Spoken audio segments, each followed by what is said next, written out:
Today, we are going to discuss on a very important topic. Why do bad things happen to good people? And the immediate corollary of that is, why do good things happen to bad people?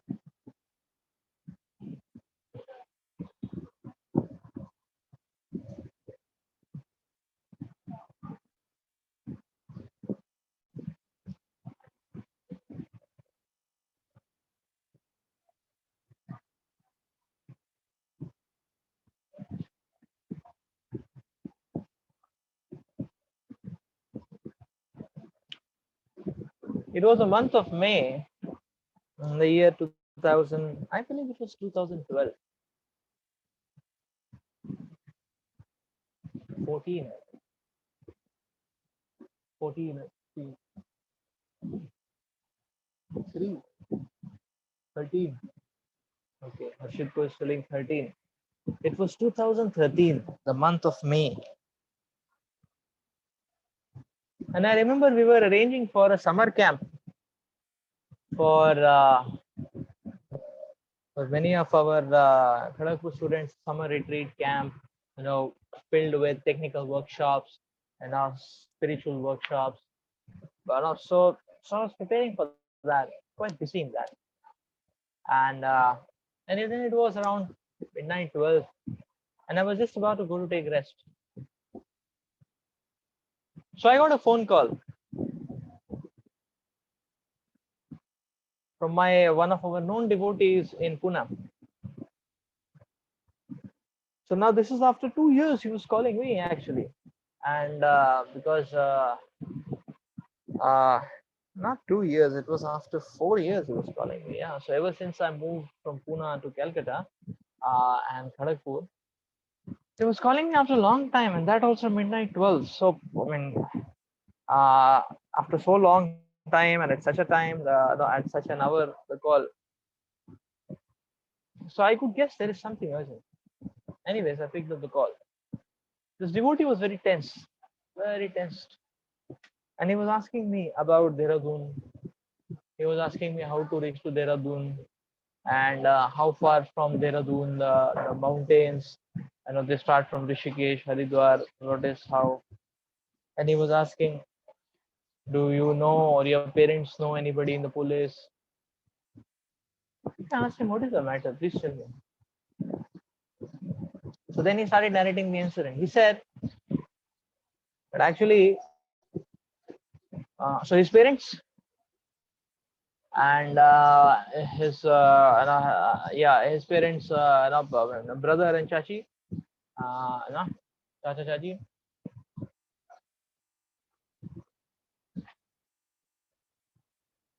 and one or two more members of his family. They had all gone for for a pilgrimage. Uh, they had all gone for a pilgrimage to Badrinath.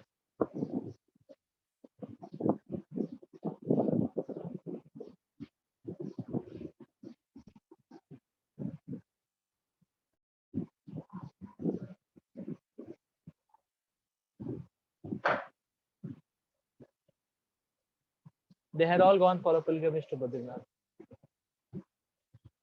And while they were on their pilgrimage, the uh, the catastrophe in Badrinath happened. So the waters had flooded all over Badrinath. The buildings were, many buildings were destroyed. People were stranded. It was raining heavily. There was such a flood.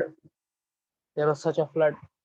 The Now actually in the mountains, the road, there is only one road actually, then one small road which actually connects. So many places the road access had got completely destroyed. The flood waters were wreaking havoc, and so much property, so much life, and uh, the most heartrending aspect of the whole incident was, I mean, people were stranded. So here was this devotee, and he was asking me,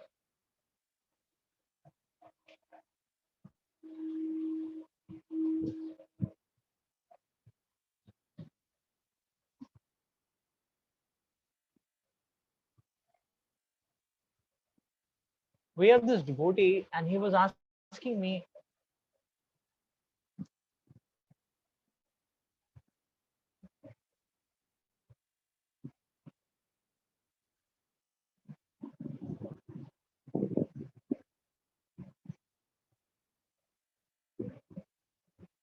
just give me 1 minute.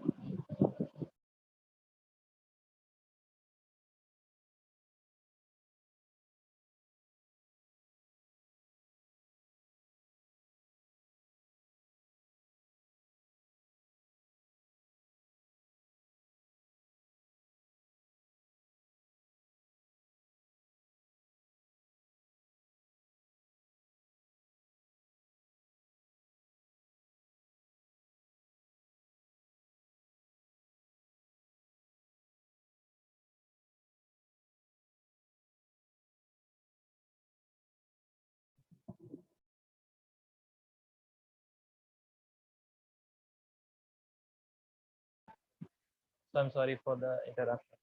So this devotee, he was asking me, his parents are stranded, and and um, and actually, so what had happened was that his parents actually had got no caught up, or you can say locked up, in a plateau type of a region. It was a plateau type of region, and all three sides of water, because it was flood, so the waters had taken over all over. All the sides was water, and here it was this raised plateau on which his parents were locked up.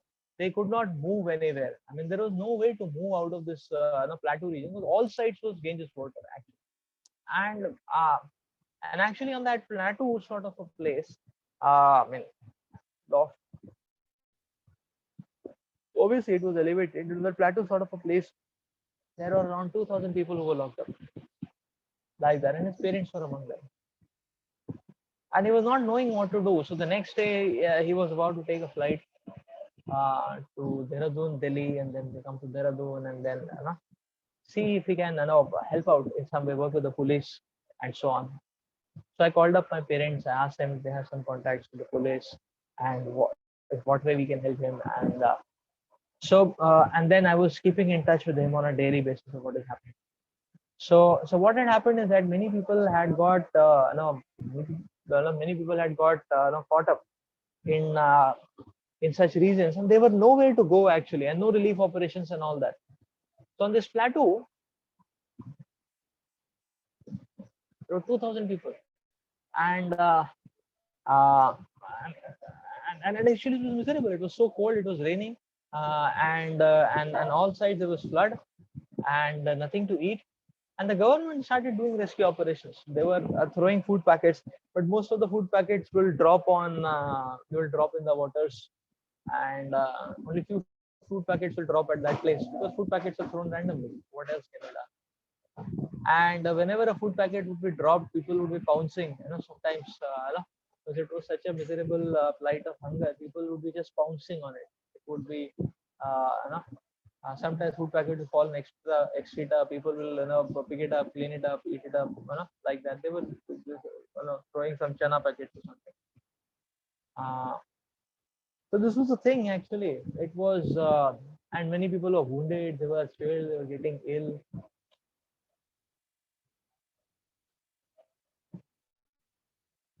So the government started helicopter operations for rescue, like that.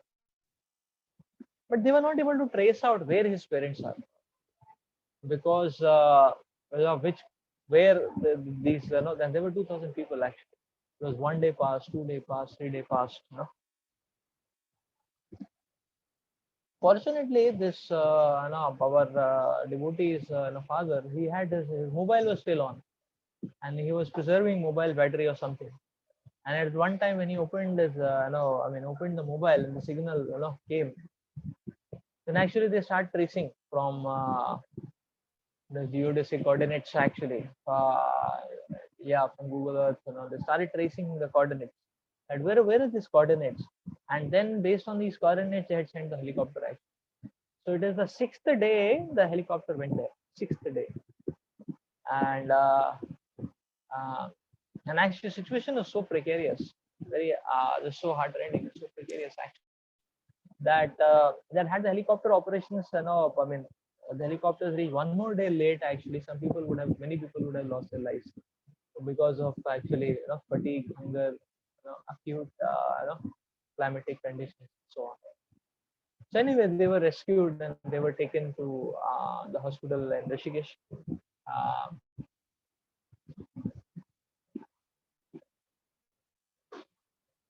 so incidents like this many times are quite difficult to digest, very painful. Now I am narrating the case of a very close acquaintance of ours, a very wonderful devotee and his family, and I was so much personally involved in the whole case. I emotionally and uh, uh, yeah, heartfully, emotionally. And cases like this are quite difficult to digest. And yes, I mean there were people who lost their lives as well. There were people who lost their lives as well. Actually. So we will see in this world actually. And then when such an incident happens, then the immediate question which comes up is that why so? Why? Sometimes they show in newspaper. There are some newspaper articles that pilgrims were going to Amarnath and there were landslides and many pilgrims died. And then the question which is put forward, the burning question, the exploding question is put forward is that why? Why did this happen? And many the many philosophers and theologians and many psychologists, philosophers, they have tried to attempted to answer this question. Some people say that okay, now uh, the exploding question comes is that okay, is God cruel? Or is God delighting, having pleasure in deriving sadistic pleasure in incriminating suffering on others, on the poor, helpless, living entities? Why God is doing all this? So some people came up with a theory. They said this is one of the Western theories. They say that no, okay, let's not say that God is bad. God is not bad. Actually, God is good. God is good. God is good. But there is another candidate who is equal in power to God. His name is Saturn. Saturn. We say Shaitan, but Saturn. And they say sometimes Saturn overpowers. When God is helpless, what can he do? Poor fellow.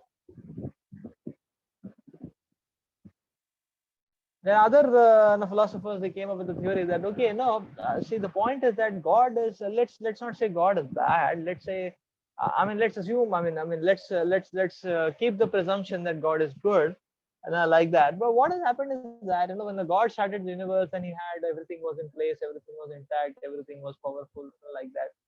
There was Satyuga, because God was, everything was powerful, so there was no problem. But now, poor fellow God, he has become old, no, so he's not able to manage. Because he's not able to manage whatever he's able to do for us, let's just accept it in good spirit. And he has a good heart, he wants to help us, but he has become old, things have gone out of his control. So some little bit whatever he's able to do, let's just take that and let's not blame God, and let's just tolerate whatever comes in. So this is another theory which actually propped up in the Western world actually. So the idea is what the whole point is that incidents like this make it very difficult to reconcile between the all good nature of God and all powerful nature of God. So if suffering exists, then the point is that is God all? How can the God be all good and all powerful at the same time? If suffering exists, people are suffering. That means either God is not all good, so he is like no, not all good. He's deriving sadistic pleasure, or he's all good, but he's not all powerful, so he cannot set it right. Either he become old, or somebody else has taken over, or somebody else takes over for some period of time. Both are the similar corollaries, is it not? So the whole point is that how to digest both God as all good and God as all powerful. How to digest both of them. Now, so this becomes a very important burning question, actually. And how to understand this question? So to explain to ask this very important but very intricate no, or very burning subject matter. The Shastras are explaining the science of karma. The Shastras explain or unravel the mystery of karma. The mystery of karma. And we need to understand the finer details of the principles and systems of karma to be able to understand what's happening, how to make sense of it, how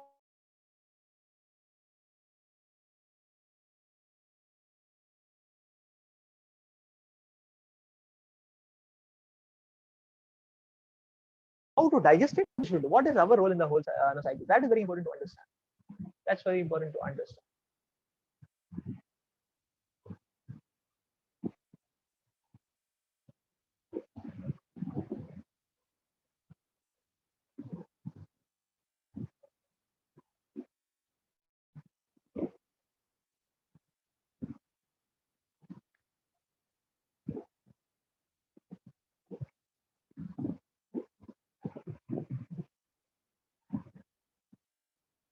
So a few months back when we were discussing about God, we did discuss that karma theory is the generalization of the principle of action and reaction. And we gave you to meditate on three three incidents. First, the person had a burn scar on his hand. Secondly, the person had the stomach upset. And thirdly, the person had some respiratory problem. So the person having burn scar, if anybody comes and sees, immediately asks the question, how did it get burned? A person having stomach upset goes to doctor. Doctor asks him, when did you, what did you eat last night? Huh? Where did you eat? So, and then the person having respiratory problems, the doctor asks him, when did you start smoking? So each of these three examples are explaining about a cause and effect. But the interesting point we had raised in a few months back in our discussion was, I'm just doing a recap now. So that the time gap between cause and effect is different. In the first case, as soon as the person gets in contact with fire, knowingly or unknowingly, he gets a burn scar. A person overeats in 4 to 6 hours, he will start getting stomach upset. And when a person starts becoming a chain smoker, in 2 to 3 years, he will start getting respiratory problems in the respiratory tract. Cause and effect. And now we were coming to the understanding, or we were coming to the understanding that. So the next understanding which was coming was that the cause and effect are very specific, and they are separated by a unique amount of time. So if the time gap between cause and effect is sufficiently long, so much so that the person is receiving an effect, but he is not able to correlate it with a cause, then the question comes, why me? I'm a good person. Why is this bad thing happening to me? Why? Because he's not able to correlate it with the cause, with the action.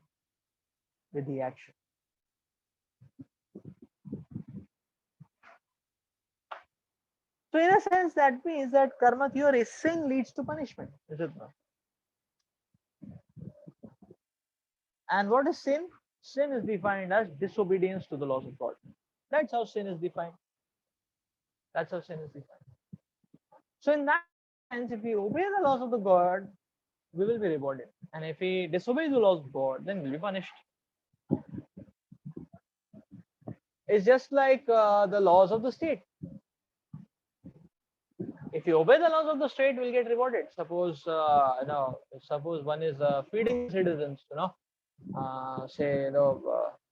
first wave of COVID also, you see many people were feeding the citizens. Our devotees also fed prasad to lakhs of people. So feeding the citizens, the government will be very happy. Oh, you're feeding citizens free, wonderful, free medicine, wonderful. So you'll get a reward. But suppose somebody is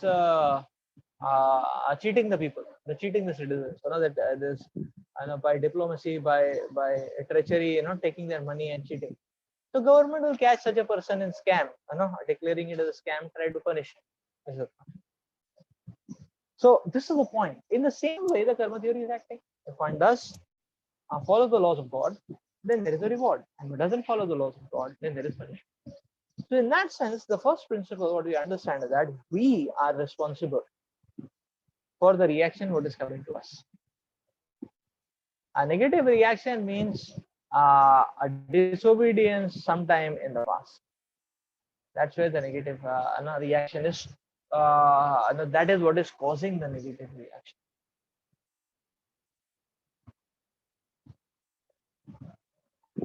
Sorry.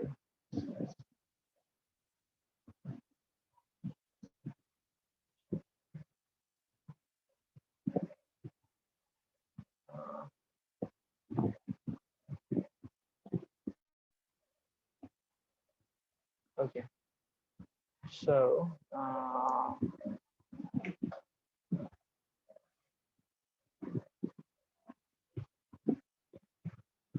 let's quickly go through the slideshow.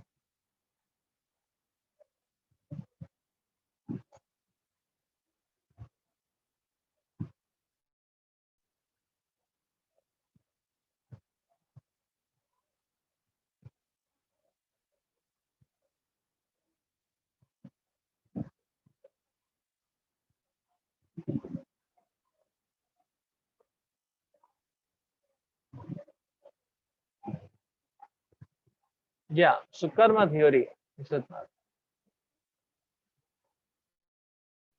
Action and reaction. So Newton's law is just a small subset of the universal law of karma. So universal, So Newton's law, uh, Newton's law. So the Newton did not make the law of gravity; he just discovered it. So Newton's laws, they are just a subset because the Newton's law that acting on matter, but the universal law of karma acts on spirit as well.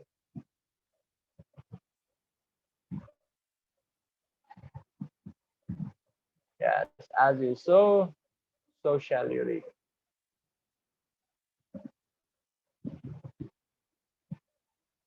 Yeah. All of nature obeys the God's laws. And why should human beings be an exception? And here it is saying that we cannot break God's laws, we can only break ourselves against his laws. So if somebody does not believe in the law of karma, or say somebody doesn't believe in the law of gravity, he can very well test it out by jumping from the 10th story of a building. He can know for himself whether gravity exists or not. In the same way, the law of karma, if one doesn't believe, he is going to break his head, is it not? So we cannot break the law, we can only break ourselves against the law. So this man is trying to test whether gravity exists or not. Yeah. So everything is based on cause and effect. Everything is based on cause and effect. Is it not? So like you're showing that somebody is another child is just playing. So in the just before the exam, he starts studying the night before, and he is getting his head is reeling. Is it not? So when you see an effect, immediately what we understand, what we should look for is the cause. We also train our subordinates by reward and punishment. In fact, everybody does that. The company treats its employees by reward and punishment mechanism. Somebody works for the company good, he gets rewarded, he gets promoted, his salary increases. Somebody doesn't, he gets punished. Will God not do the same?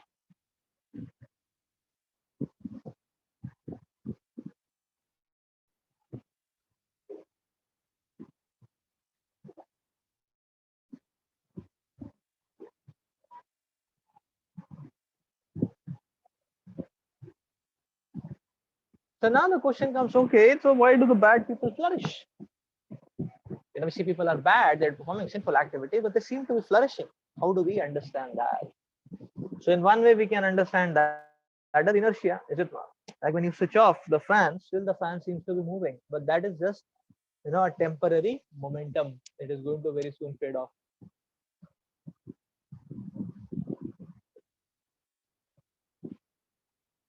Yeah.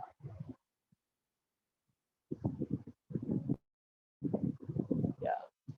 So what is happening is that now what this slide is showing is that now if we traverse it in the clockwise direction, what this slide is showing, so there is a thief. Now this thief is making money and he's not getting caught. He's doing thievery after thievery, he's cheating after cheating, and he is becoming more and more rich. Now what? So what is happening is that now, what is being shown in that glass, the sand glass, is that actually he had some positive karma because of which he's not getting caught. But because of his sinful activities, positive karma is getting depleted. And when the positive karma gets exhausted, and then his positive karma is gone, now he will start receiving the reaction of what he has acted upon. So he will be behind the bars very soon. Eventually, eventually, that is what happens actually.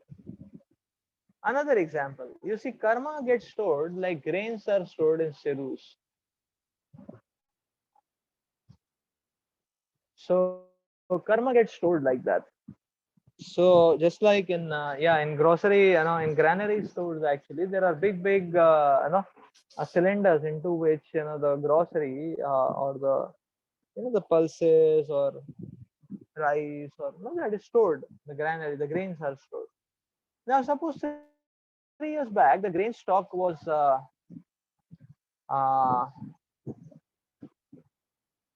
very bad, and now the grain stock this year is very good. So now when you put grains in the cylinder, you're putting from the top, but when you take out the grains, you're opening the tap which is down. So now even if one is putting the high class top quality grains now, but if one opens the tap, then what one will get is the low grade grains. Why? Because 3 years back that's what he had put. So this is the meaning of silo.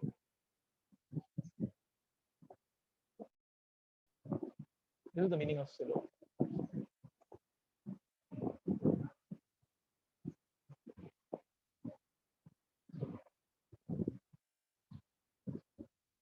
Now here a very interesting or a very important question comes up actually. Here a very important question comes up.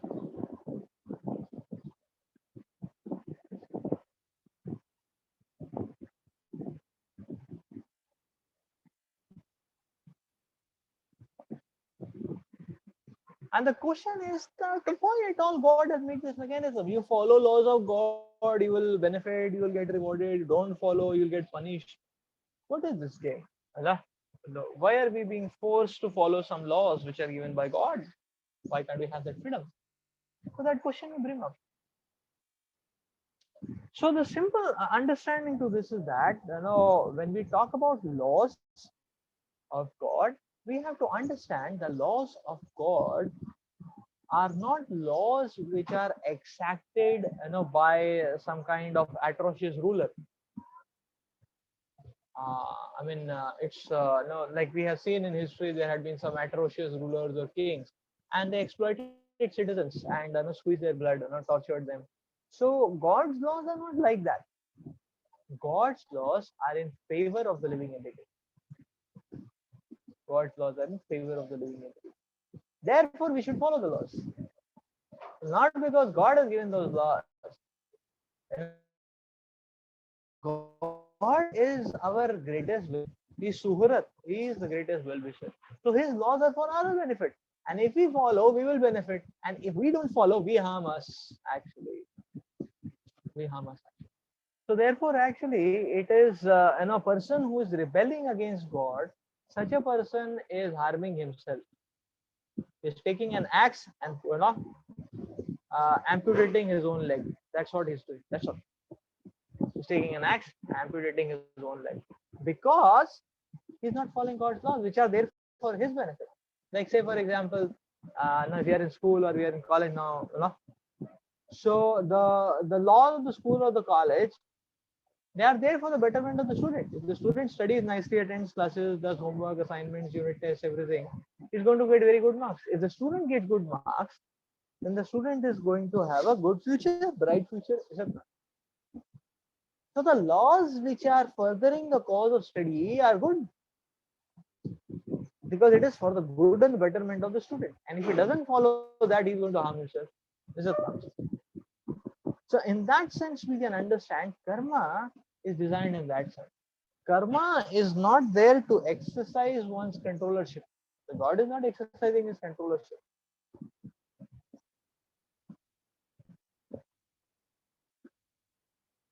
But rather the Lord has given a help in form of laws. So laws can be seen like support systems. Just like a child. And now, how do we understand laws as support systems? Just like you see a small child is there. Now the small child wants to walk, but his legs are very tender. The muscles are not that powerful. The legs are very tender. So the child is not able to hold the weight of his body. So he's not able to walk, small child. But he wants to walk.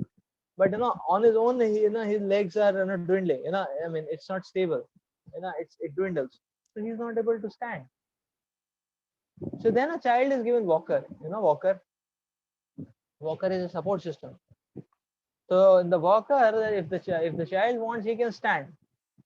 So now he's standing. You see his legs are shaking because his legs are very tender. The bones are very tender and all that. So it's a little bit shaking. They are not able to hold. So he tries for some time, and then he is very unstable. Diggy diggy diggy diggy he is doing, like that. And after some time, he's not able to hold the balance, or he really gets tired, not bearing his weight, and so he sort of gives it up. He gives up, trying to sustain the weight on his legs, tender legs, and he just gives it up. And when he gives it up, he falls. But now because that walker is there, he does not fall down on the ground, with a thud. So he falls on the walker seat actually, which is a very which is a soft kind of a seat. So it holds him, and therefore he seems to be sitting, is it not? And then he can sit, like that, and still he can, use the walker's, wheels and all, and move around, is it not? And whenever he wants to stand again, he can stand, and whenever he wants to give up, he doesn't fall off. This is called a support system. So by this, what is happening is that he doesn't fall off, and his muscles are going to become more and more sturdy. After some time, he will not need the walker. That this is where a support system is required. Just like if you want to go to third story of a building. Now we cannot really go third story of a building like that. If you say, okay, no lift, no staircase, how do you go? Very difficult. At least you need a rope to climb. That is also not there, then finished. How are you going to go? You cannot do high jump, is it not? So third story of a building, inaccessible. So we need support system to rise, is it not? So somebody has provided a staircase, we can take one step, next step, next step. And that staircase leads us to the third floor, is it not? So this is how laws are. Laws are like a staircase, and we can go up the law. We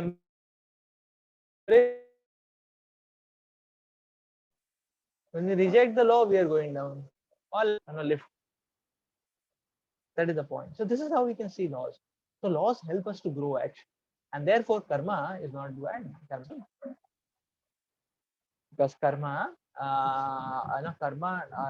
is there to help us actually become responsible, to stand on our legs, to steer our destiny towards a meaningful direction, not just our life.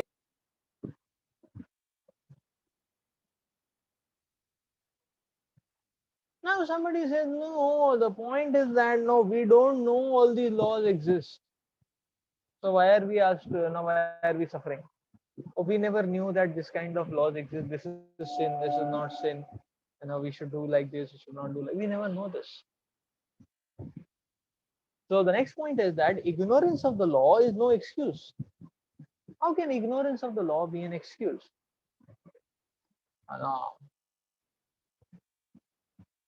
So if one is say driving in America a car, but then he's keeping left according to Indian norms, then he'll be caught by the traffic police, and they will say, okay, you are disobeying the injunctions.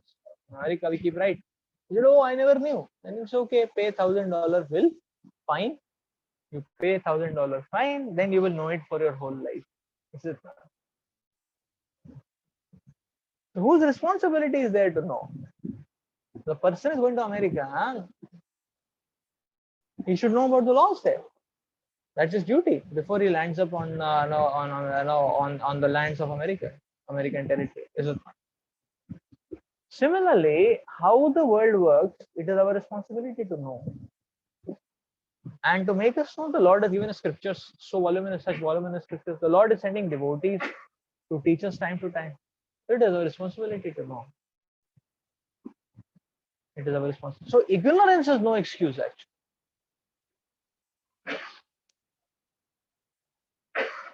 Who is providing our necessities? Like one time there was a rich man, and what he used to do, he was very charitable. So he used to give charity. How he used to give? That from his palace-like house, actually, he would go on the terrace of his house, and from there he would shower. He would shower gold coins and sometimes clothes, clothes and gold coins. He would shower from the top, and he would see that every day hundreds of people will come all around. And when he would shower, they would be there to collect like that.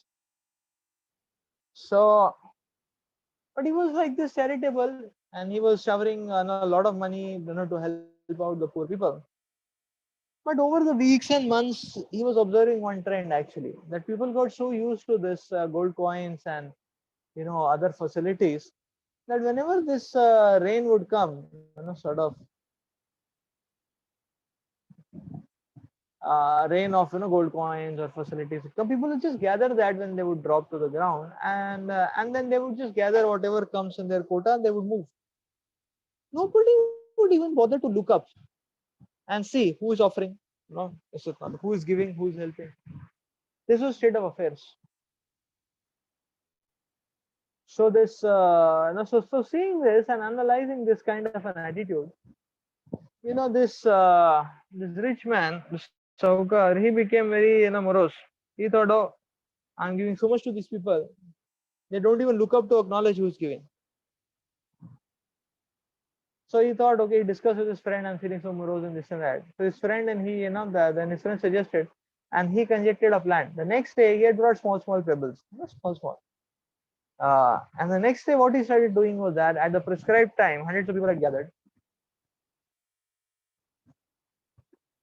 But at a prescribed time, instead of showering money and gold coins and clothing and so on, he started throwing small pebbles. And instead of this, so instead of the wells, people were getting hit by the pebbles. And as soon as people got hit by the pebbles, everybody was looking up. Hey, kaun hai? Hey, who's there? Nonsense, Askal, who's there? This is a very interesting experiment this person did actually, because he saw, oh, these people, what an irony. These people, when they were getting facilities, nobody looking up, and now they got little pebble, everybody is looking at, with their faces frown. Hey, who's there? Who is misbehaving with us? This is the nature actually. The point is that therefore, ignorance cannot be an excuse. One needs to know.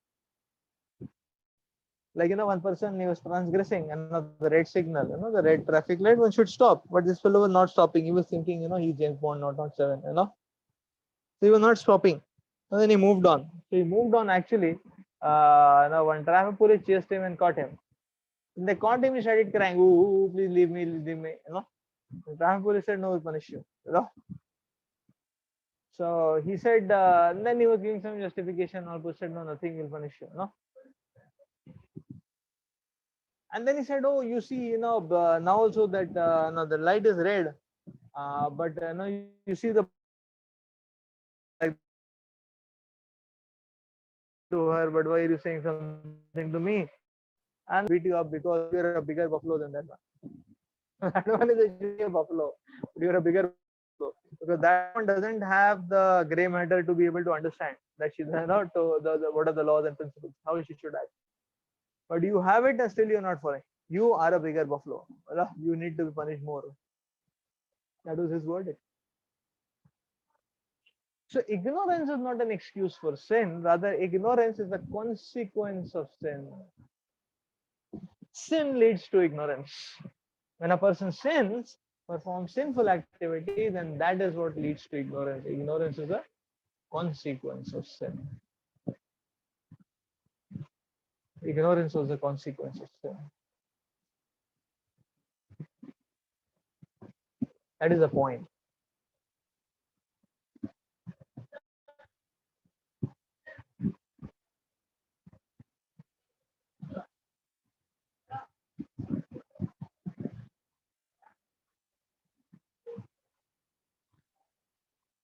So now if somebody say, okay, there is karma, there are laws, and you have to follow the laws, and there's reward and punishment, all that is understood. Okay, I believe in karma, but I don't believe in God. Okay, is it fine? Somebody asked like that. So now very interesting and ridiculous. So this I believe in karma, but I don't believe in God. So now karma are principles given by God. The person who's giving the principle is more important than the principle. Is another simple logic. But somebody says that I believe in karma, but I don't believe in God.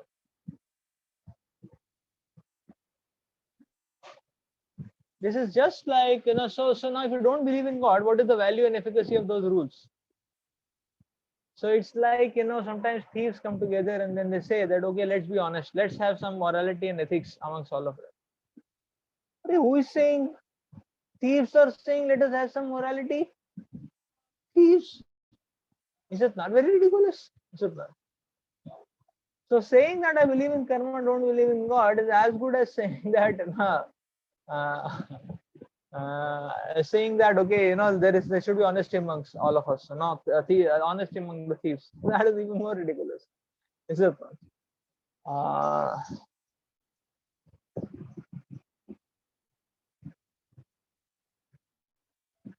That is even more ridiculous.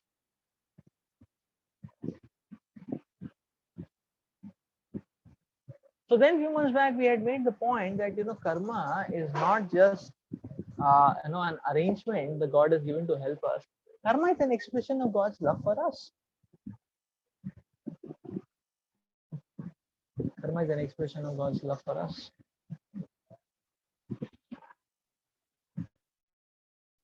And if you remember, we discussed the story of the child wanting to eat naphthalene. So when his mother saw that this was an urgent moment, this fellow was just about to grab the naphthalene, she came running from kitchen and she gave him a tight slap on the face. And the child went skidding, doing saucers with a knicker coming out, and two buttons of his shirt breaking. And he fell on the ground with a big thud head-on the face. And the child is thinking, my mother is very cruel. That neighboring auntie very nice.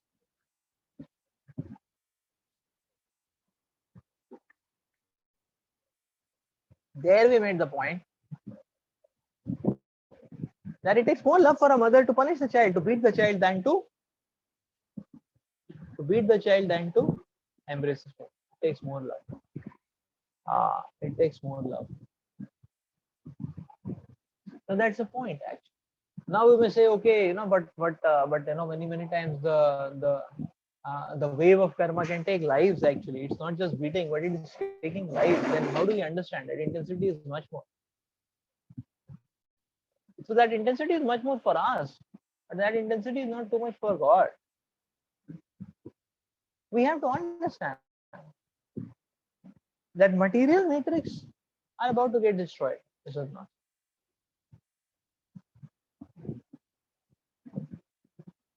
So there may be destruction on a material matrix or a material plane, but spiritually we have full opportunity. Spiritually we have full opportunity. So we may say, okay, so we are dying. Then so we are dying. We don't have to blame God for dying. We have to blame our desire that we wanted a material body which will perish. Therefore, we have to die. Is it not? We have to blame that desire. Is it not? So now, if somebody now very simple way, we can understand. Like say somebody actually, he buys a car in 60,000 rupees. Do you get a car in 60,000 rupees? Nobody can get it. But this fellow thinks he's very smart, so he'll pay very less and he'll get a car. So what kind of car he will get? He'll get second-hand, third-hand car. And second-hand, actually new car is new. I mean, the manufacturer, second-hand, third-hand. He gets a second-hand, third-hand car, 6,000 rupees. So he's thinking that I have paid very cheap amount and I have got a car. That car may be, having a good name. I mean, the car may be a posh car, the Benz, but if it is third class, second class, actually, it won't give that much performance. It will give a very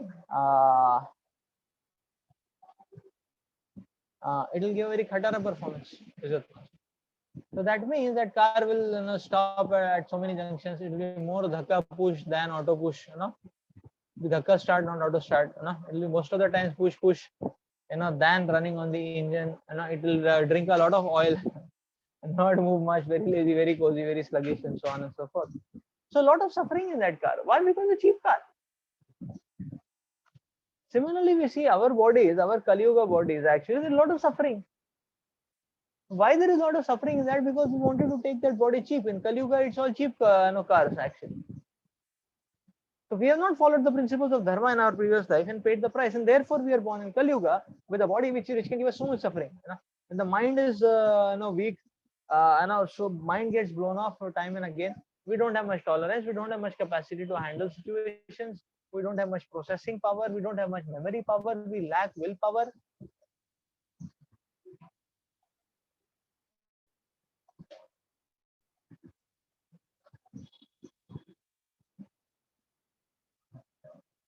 We lack willpower. So what do we have? Now, all this proves that the car what we have is a Khatara car. This Kali Yuga, 80 years, 90 years, 100 years body is a Khatara car actually. So we have chosen this Khatara car. Why to blame God for it? Had we been good devotees, had we been very sincere devotees, we would not have got a material body at all. That's the point. And if we would not have got a material body, then where is the question of any suffering? Or suppose we would have not perfectly perfected the spiritual process, then we would have still got a better body, the body of a devata. One day of 6 months of one day of theirs equivalent to 6 months of ours. Relativity, time calculation, relativity. Our 6 months is there one day, 12 hours. So that means how big life they have, and they don't get disease, they don't grow old. Only when the termination of their life comes, they are they just walk off that place, or they are escorted out of that place, Swarga.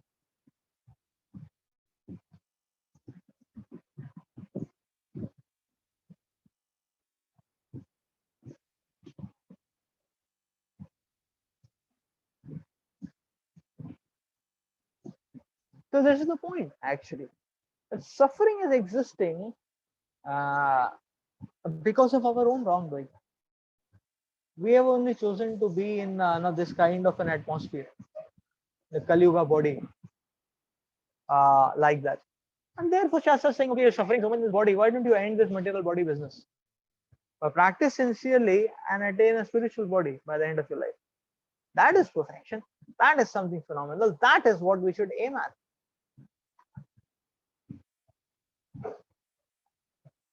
That is exactly what we should aim at.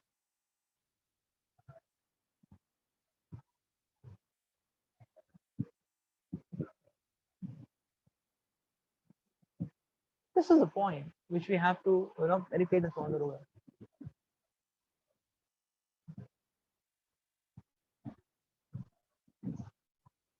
This is the point.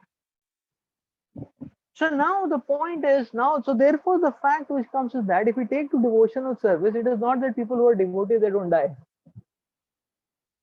They will also die. This material body gets finished. Like in COVID time, many atheistic people have died. Many devotees have also died. In our community, we have so many devotees who have left their bodies, unfortunately, like that. So the material body may be taken away. Material body may be, so they have died actually. That way, even devotees die. Everybody will grow old and die, including a devotee. So material body has to die. That is going to happen. Whether devotee or non-devotee doesn't matter. That should not be a chase. So I mean, when we die, how we die is not very important. What is more important is when we are living, what activities we do. Is it glorious activity or inglorious activity? That is the question. Actually. That is the main question.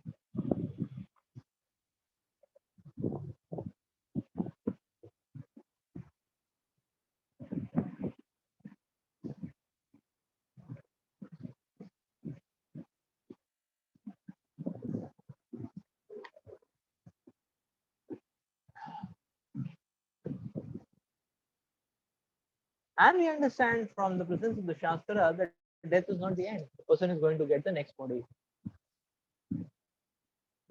So God's mercy comes in the picture, that the person, even though even though he led a sinful life, which has been ultimately harmful and suicidal for that person only, therefore he has got a lower life form or animal form, or as his next body, the mercy of the God is that very soon he is going to get back a human body again. He is going to get back the opportunity again. He's going to get the opportunity again. And that is where Krishna's mercy comes into picture.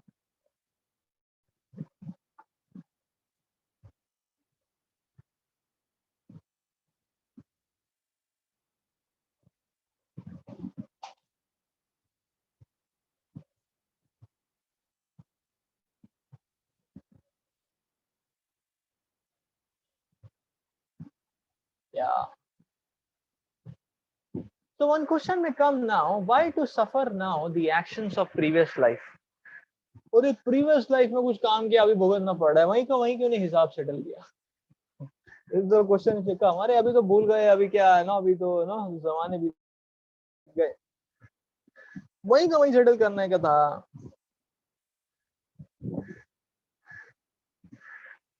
So exactly this question was asked by Dhritarashtra to Lord Krishna, and Dhritarashtra was telling, "Oh Krishna,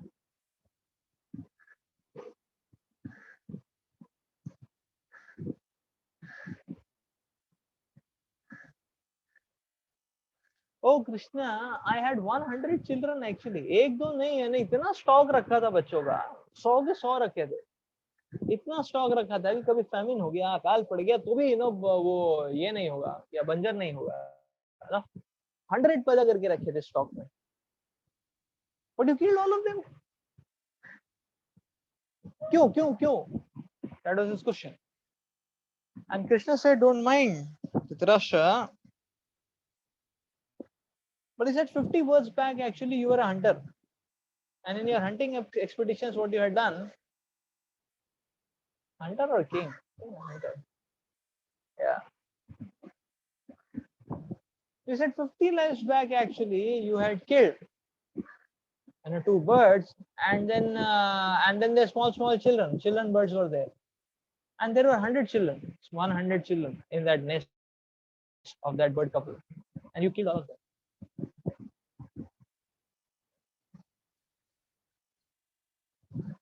And then and there the karmic settings, it was noted down, and the appropriate punishment for that is that your 100 sons will also be killed.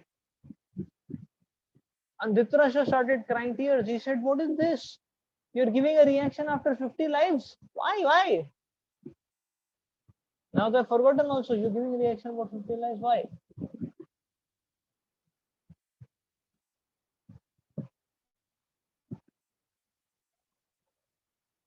And then Lord Krishna answered that it is not our fault, or it is not fault on behalf of the Devatas.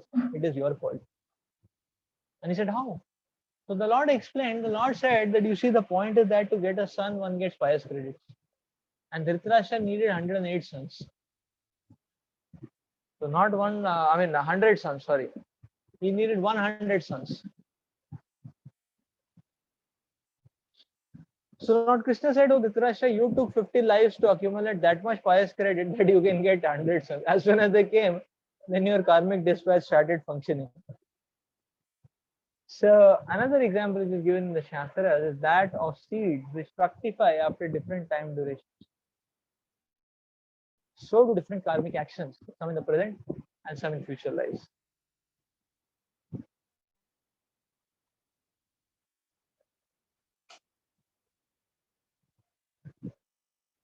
Yeah, so this is Dhritarashtra, in Mahabharata it comes actually. The verse comes.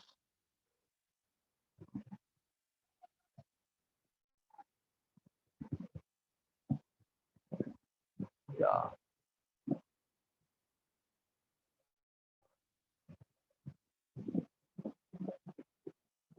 Yeah, so we did discuss on that why are the ignorant punished. So ignorant is not an excuse for sin, rather it is a consequence of sin. So just like a thief does good behavior in the prison, then he can be, then he can be released earlier. His imprisonment may be terminated as well.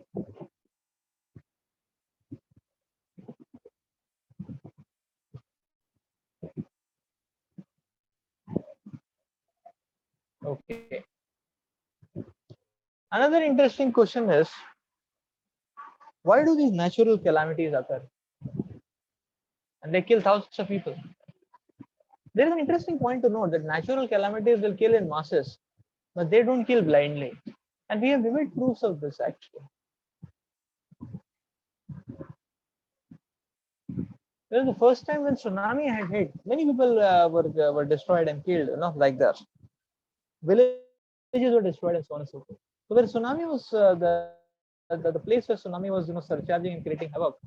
Just before tsunami came, there were two sea divers, scuba divers, and they were villagers and they used to go every day diving, and they would make their livelihood by bringing things from down.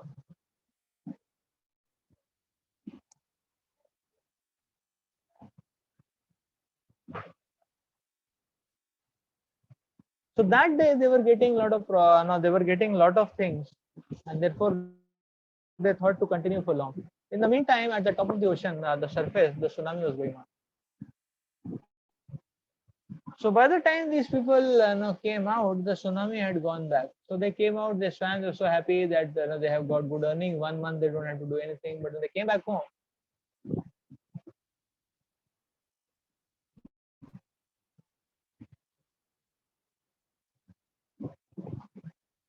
they saw that. So when they reached the shore, they saw that their entire village is gone. What to say of their home? No, the village is only wiped off actually. So now, actually speaking, these two people were the most close to tsunami than anybody else in life. But still they could survive by the divine arrangement of the Lord. Still they could survive by the divine arrangement of the Lord. So natural calamities cannot take kill blindly. I remember another report in Bhuj. We had when that earthquake came in 1990s. Uh, so when the rescue operations were going on, actually, then they were removing the debris in one building. Removing the debris, they found in between one young lady, sort of not so very old, but young lady, and she was completely submerged under the debris, and she was dead, obviously. So they removed that body. Then beneath they saw there was a small infant child, baby child, and amazingly the child was alive. Probably his mother shielded him, from all the falling things. The child was alive. Now you can see infant actually so delicate, and the whole catastrophe happened. People got killed. The infant was still alive.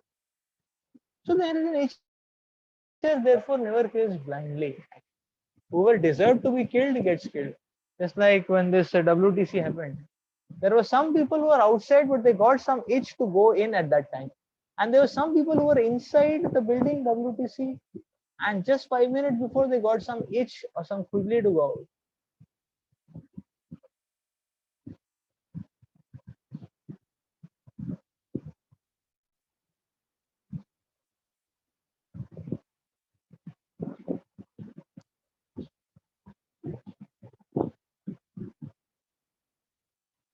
So actions performed in terms of one's prescribed duties, which are mentioned in the scripture, that is called as karma. Now, actions performed by misuse of one's freedom, that is called as vikarma, and actions which free us from the cycle of birth and death are called as akarma. So we have to transcend to the level of akarma. Give up vikarma completely and channelize one's karma or actions performed from prescribed duties. Channelize them to make it an offering.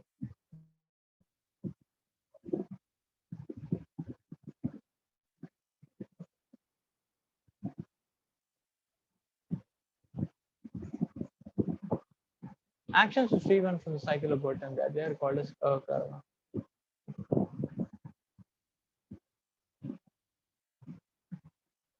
Yeah. So now comes an important point. Now one must say, okay, if everything is in control of God, is everything destined? Is everything destined? So here one very important principle is being highlighted. The destiny determines the consequences of our actions, not our actions themselves. If we act in a particular way, destiny can say what is the consequence.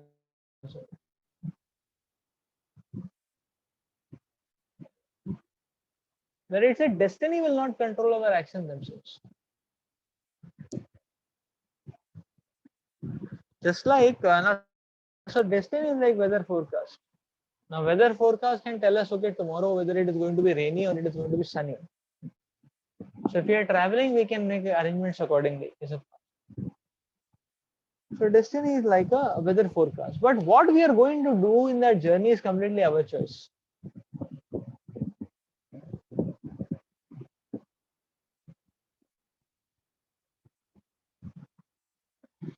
Destiny defines the consequences of our sin, not the sin themselves. So therefore, what is rather coming in the name of destiny is basically an aggregate of the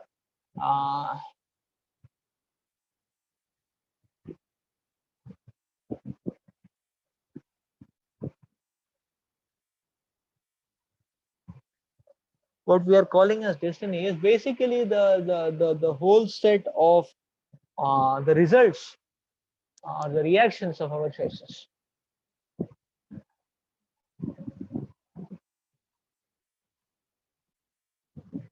So now there are two kinds of doctrines which are related to karma, that is called as karmavad and daivavad.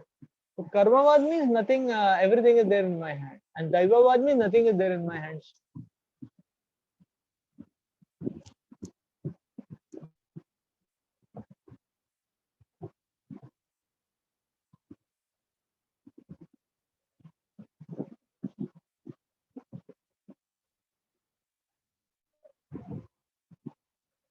Sorry.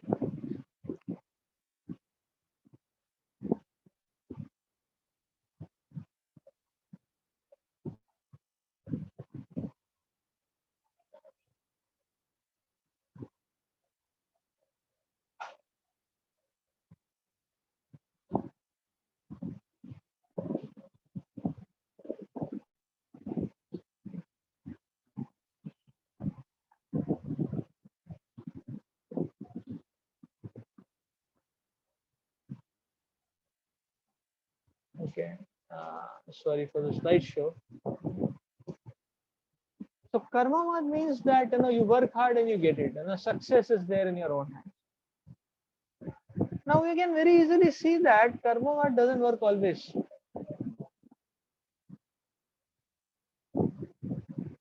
Okay, we'll get back to the slideshow. Karmavad doesn't work always. There are many people, they don't study but they get good marks. And there are many people who study a lot but still they don't get it. There are many people that have very good CGPA but they don't get job. There are many people which have very low CGPA and they also don't get job.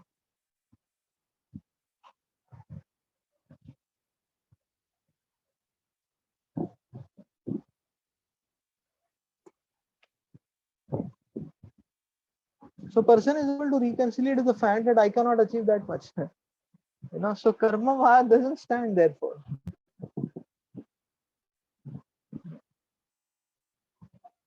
Just like I quoted some time back that if you ask a person, okay, what is their ambition?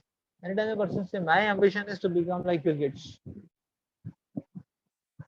No. So really wonderful.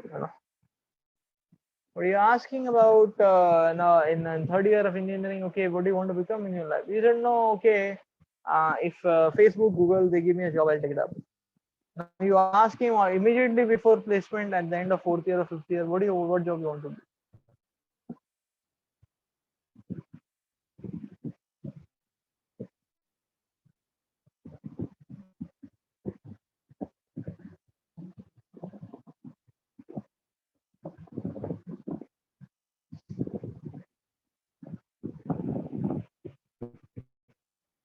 So you ask him just before job, he'll say, "Oh, any company gives me a job offer, I'll take it." But third year you ask him, he'll say Facebook, Google, nothing below that. No, ठीक है, Microsoft भी चलेगा, उससे नहीं चलाएंगे. Go really.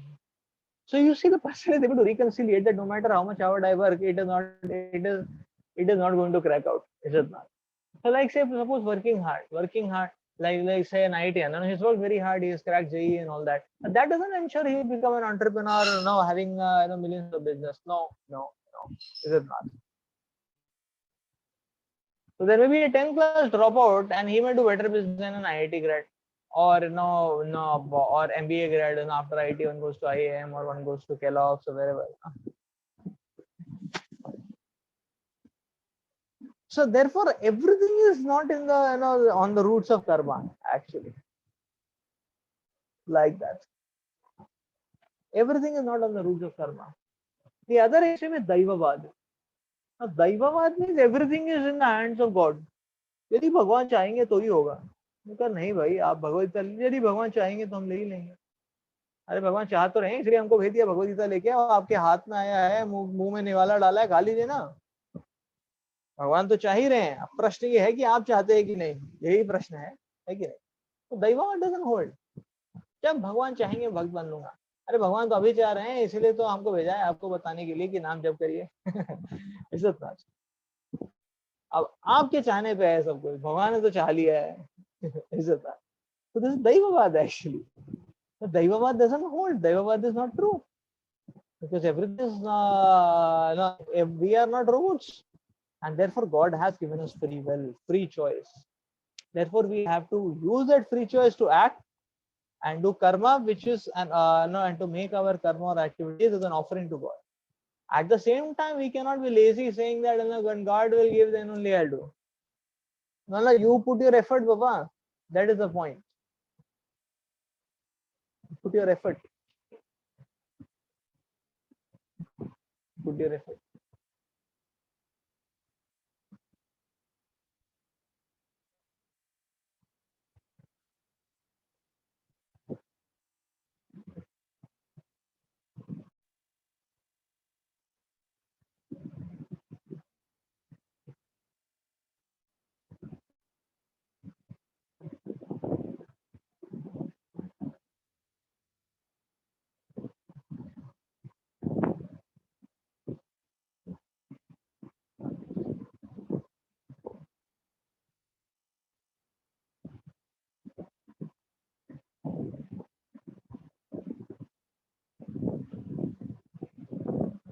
Okay, the slideshow is going in a unidirectional mode. Very interesting.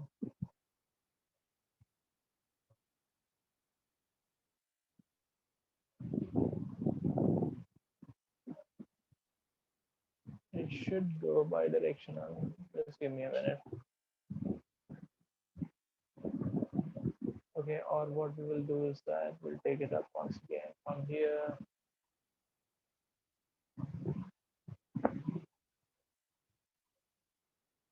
Just like, so now what happens is that now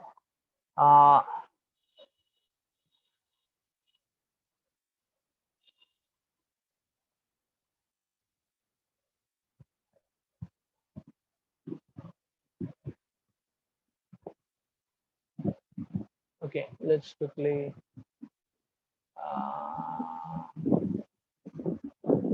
go through the slideshow.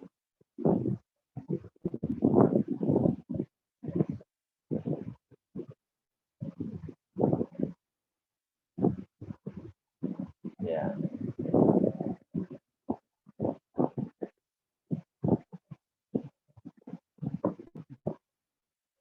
Yeah, so natural calamities do not kill blindly. Yes. So actions which will free one from the cycle of birth and death, that's devotional service. That is akarma.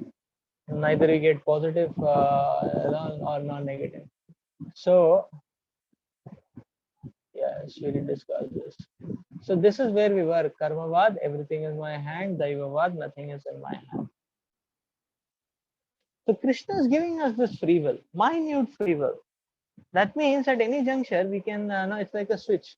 We can use this free will to decide, should I connect to Krishna now? Please Krishna, serve Krishna at this moment, or should I disconnect from him and serve Maya? And serve Maya. So both are extremes actually. So Krishna controls everything, but then he has given us freedom, to choose whether or not to surrender to him. So that means, we can say that in this sense, more or less our material life more or less material life or what situation will come to us is beyond our control at the present moment. But what is in our control and how do we react to that? And that reaction will further change what is going to come to us in further future.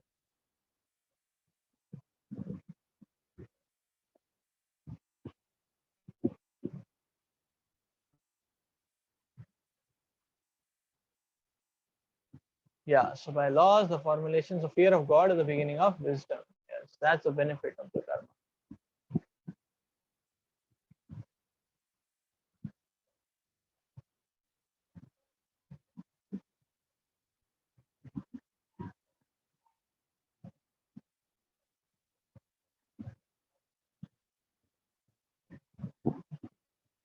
Yes, so devotional service can grant the knowledge to make the right choices in life, bestow higher taste to give up the lower desires, minimizes reactions of past bad karma, gives us enough strength to endure residual reactions. So one time, actually, uh, many young devotees means they were young in Krishna consciousness. They were families, but then they were very young in Krishna. They were taken. So one of our devotees took them for a Vrindavan Yatra, and then they came to the Yamuna ji's bathing ghat, and then he announced all of them. And all of them, they were going and bathing, splashing water here and there. They were trying to enjoy. So, then this devotee said, see, Yamanaji is very merciful. Ramanaji is so merciful. Yamanaji is such a great devotee. She is such a merciful Acharya. And everybody is very happy because they were in water, no? And he said, and then this devotee started saying, so Yamuna, Yamuna Devi, destroys everyone's sin just by bathing in her, dipping in her. All one's sinful reactions are destroyed. And people were very happy. They were clapping and they were bathing and said, oh, Haribol, like that. And then the devotee started saying, but not only negative reactions or sinful reactions, once all good reactions also get burnt off. And those started asking, what do you mean, good reactions? All the accumulated good karma, which is supposed to manifest in terms of great opulence, wealth, beauty, fame, following, and so on. All that also gets washed up. Many people came out of Yamuna. You said, nahi bhana hai. The devotional service actually puts an end to this bad karma. To this bad karma. Yeah, devotional service puts an end to this bad karma actually. Now, actually, I want to come back to the Vedant incident once again. So now what had happened was that, so I told you the facts what happened, but what happened during this time actually. So this devotee Jayesh Prabhu, he was telling me his parents allowed him to become a devotee, but they were not active devotees. They used to give too much priority to spirituality. So, and they just got a thought of going to a holy place, but they were not exactly devotees spiritual. They were not giving much time for Krishna consciousness, or they were not actively practicing, reading scriptures or chanting the Lord's names. But they had allowed our Prabhu to chant and read scriptures, read the life of a devotee.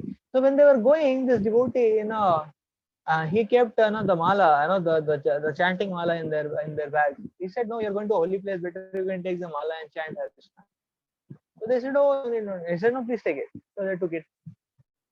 So when this incident happened, actually, their sort of some luggage was there with them, and actually that his father mother both were having malas, like that. And now because they were in that plateau, what they were doing? They were chanting all day. They were chanting Hare Krishna all day. In that precarious situation, they were taking shelter of God, and by that they were getting the strength to face that situation. They were getting that strength to face, and they could face it, and they could think. Actually, his father had done very intelligent. He switched off his mobile only at certain times. He was opening the mobile, and because of that, they could trace him. Had that not happened, they would not have been traced, and many people would have died out of hunger. Or the sixth day that they were rescued. So Krishna was giving them the intelligence because they were chanting all time. So previously they were not that serious a devotee, but now they were completely chanting. And when they were brought to the investigation, they were in hospital. I mean, because they had some wounds and the body had become very weak and fragile and all that. So they were chanting all through. That was the point. And then this devotee Jayesh Prabhu, he was telling me that actually when he was working with the police, the superintendent of police, the ACP, DCP, and all that, So he was telling me that Prabhuji, I was shocked and I got so much conviction and faith just hearing the conviction of these local policemen. The SP, all the police constables and the whole force actually. They had one faith, and they had that, in faith they had the answer why this Badrinath incident happened, why thousands of people got killed. And they said, so their verdict was what? And you see, these are very pavitra places. These are very holy places. The Badrikashram is a very holy place. One should go there for performing devotional service. But he said nowadays people, they go there for having some sensual enjoyment, or scenic also, no? So they are not going for a spiritual purpose. They are going for some sensual purpose, and the people are just going there and using it for all kinds of nasty activities, sensual activities, and without bothering about the purity of that place, and without performing tapasya. I mean, without performing devotional service there. So in that way, they are spoiling, they are contaminating and spoiling the pavitra atmosphere of this holy place, and therefore the devatas have retaliated. Therefore, the devatas have retaliated. You see what a vision, to see things. What a vision to see things rightly, actually. What a vision to see things rightly. Therefore, the lords have reacted in that way.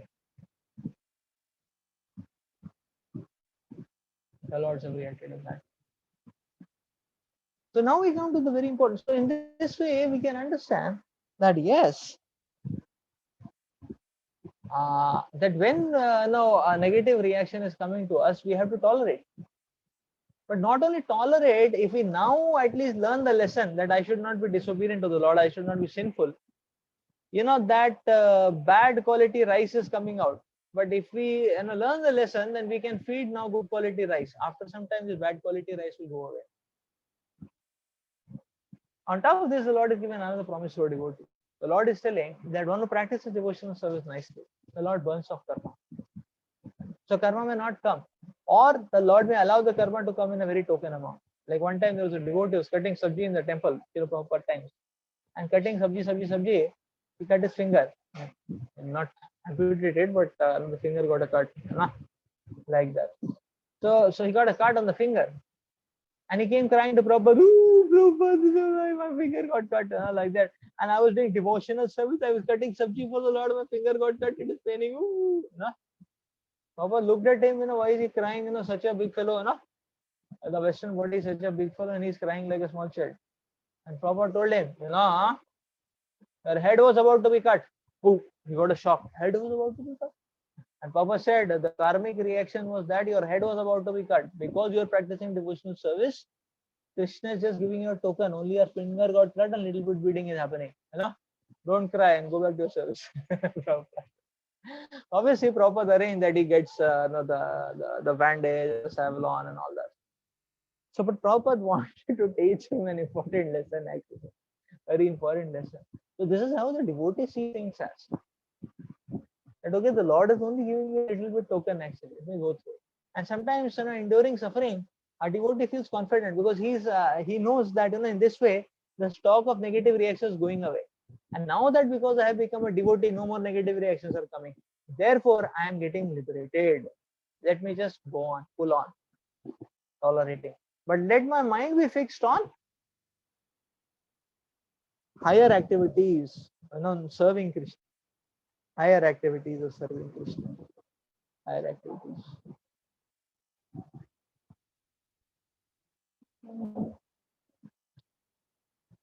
So now when we see other people are suffering, how should we react? For our own self, we understood. Do we tolerate? Keep your mind fixed on Krishna. That way you are investing now good grains. And Krishna can burn. Krishna is giving simple token. No problem. Let's take it up. In comparison to how much sinful activity we have done, the reaction is not that much coming. But when suffering coming on others, how should we see it as? A very wrong way of seeing it is, karma theory. These people are suffering, means they would have performed sinful activity. Kyun miya sin kar karke thak gaye? Aye, ab bhugto. Is it not? So you may think like that. You may not speak it out very, in such a direct way, but we may think like that. These people perform sin, they are suffering. Like that. But that is wrong. That's not what God expects from us. So sometimes you know what happens, that say the father is angry, the child. The father very angry. He's given a third slap to the child. Oh, very angry, and like that. Now the child is completely no, he's completely horrified. He's father is in Tanda avatar actually, and the child is completely crushed and pulverized in that way. And now what happened in that situation? The child is already getting a tight one. Now, so the father is giving a tight one, the mother also gives tight one, sister also gives tight one, and brother also gives tight one. Finish. No poor fellow. What he will do? So what is the role of brother sister at that time? The father is charging, is hammering, for the betterment of the child. The brother and sister should act like a lubricant, to encourage him, to empathize with him, to give him emotional love and so on, care, so that he can digest the hammer, etc. Because that is for his benefit. He will get molded very nicely. That's the point. So in the same way, when we see others suffering, we should go and try to help them.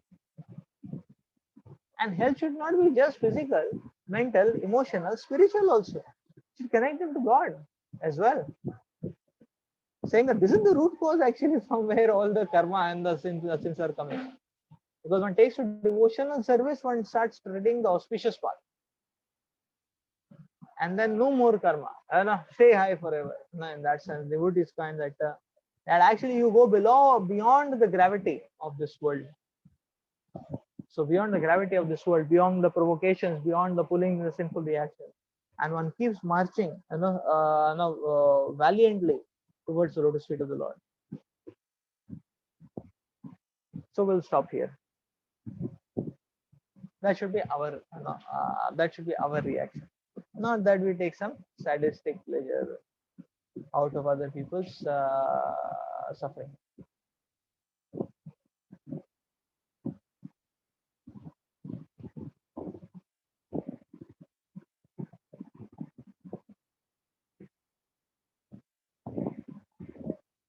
Okay, so this is a very important time and again when problems come, we have to remind ourselves like that.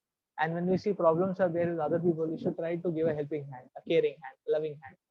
If we cannot do anything much physically, at least we can pray for the people who are suffering. And that kind of heart